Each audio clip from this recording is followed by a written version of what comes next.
We have our first album review of Chromatica by Lady Gaga. It is 16 songs, 43 minutes long.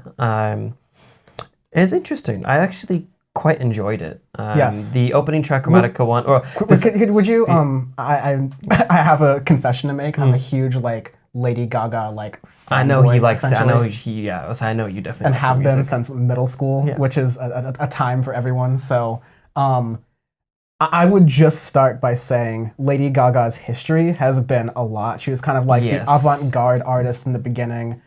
With her earlier albums, that's how she kind of just meteored on the scene, became like a meme in itself back when memes were kind of just like a new thing. Yeah, because then especially when she would wear avant-garde dresses to award shows and stuff, dress and all that other gubbins. There's this whole superseding the idea of sexuality and what it was as a person, as a feminine sort of idol, with Fame, Born This Way, art pop, those kind of things. And then she kind of took more of an artistic kind of back to the before the roots of her music kind of thing. She did a project with Tony Bennett. There was the Stars Born soundtrack that happened. In between that was Joanne, which is more of a acoustic, not quite folk Americana, but in that kind of vein album. It's very similar to what Beck did with Morning Phase around that time. Where you would know them for this very energetic kind of sound, but then it comes out, or they take a sort of tangent or a detour in their career to just explore themselves musically. Usually this is for the better, even though as a fan I liked more of the older style more, the general poppy stuff more. It was just amazing to see. She's really talented as a songwriter, as a vocalist. In A Star Is Born, she was fantastic. I was surprised. Even at her acting ability and stuff in it as well for the film. It's good. And with all that, Chromatica is more of a return almost to the earlier poppy Lady Gaga. It's poppy dancey tracks. It's dance pop is essentially the main genre of this, because everything has that set of balance.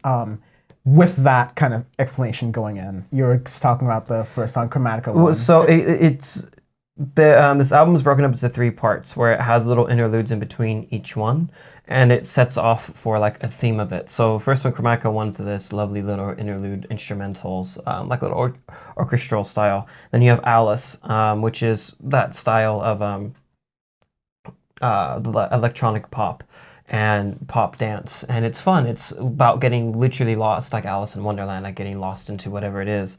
And you have that you have the upbeat tempo, you have really good lyrics in it, and it feels genuine. It's maybe a little too produced, if my only critique, but it's pop, so it's going to be that way in general. But for hers, it feels genuine with it, because that's most of her music when I've listened to it. This album's also very much an ode to EDM to me. For sure, broadly. You can hear it. Because even Alice, Stupid Love, which comes right after that, and Rain on Me. Yeah, Rain on Me kind of, but even further down, Rain on Me for sure, but also even further down, there's a song called 911. 911's good. They all have little bits of Daft Punk and I was Justice gonna and say Dead that, yeah. Old school style. Exactly. And it's just nice that it has these little homage and these touches, little flourishes. But it doesn't overtake the song. But it's not copying it. Yeah, it's not copying. It's not hitting you overside the head with, I'm making this reference, look at this callback.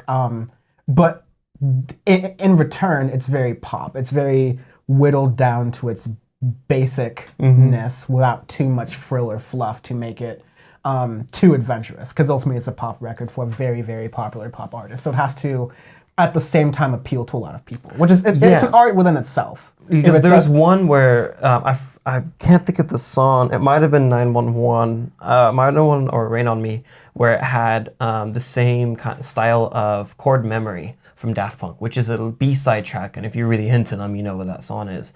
And I listened to it, I go, holy shit, they did that sample and stuff. I'm like, that's good, but they did it enough and made it their own little thing and made it into a pop song, which is honestly very hard to do, because if you take stuff from a lot of dance music and you try to make it into pop, it's very easy to make it you chop it up and you just give it out to the masses and you make it really crappy, but then you do it's formulaic. Exactly, and it just feels very monotonous. This is definitely not that, because, we critique pop heavy in this podcast.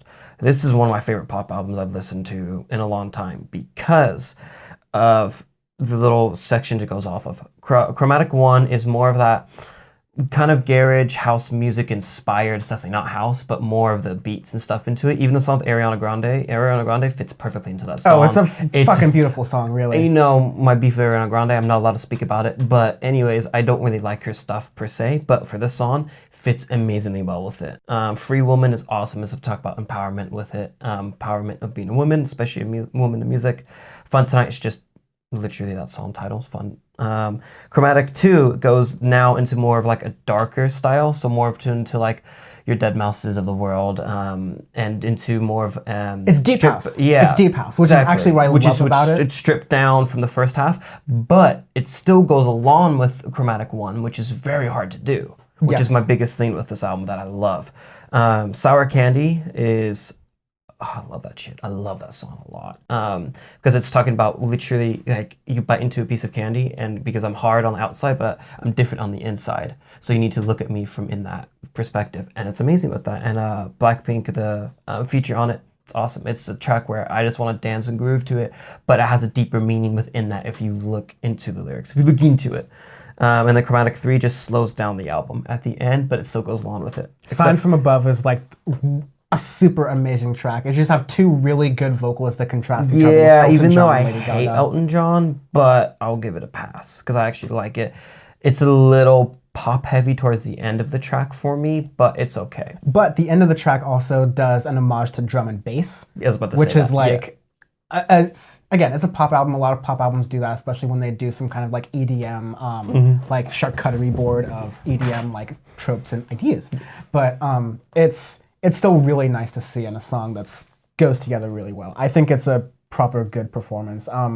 This is one of those albums where like it's like you're going out to the club with Lady Gaga almost. Yeah, and you feel like you're with her. Chromatica 1 feels like the first part of the evening, and then 2 feels like the second part, and then 3 feels like it's 4 a.m. and y'all have had a good time, but you're ready to go home.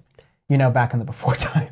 Yeah, and it's so cohesive for a pop album, and each Chromatica, as I like to call it now, is very unique and different in its own way within the song. So, it's fantastic. Within the album. Yeah, I really like it. Yeah, hats off to her for sure. Yeah, it is one of, as someone who likes old Gaga and hasn't like loved a Gaga album since Art Pop, I've just like liked them. That's been a minute. This is one of my favorites since then.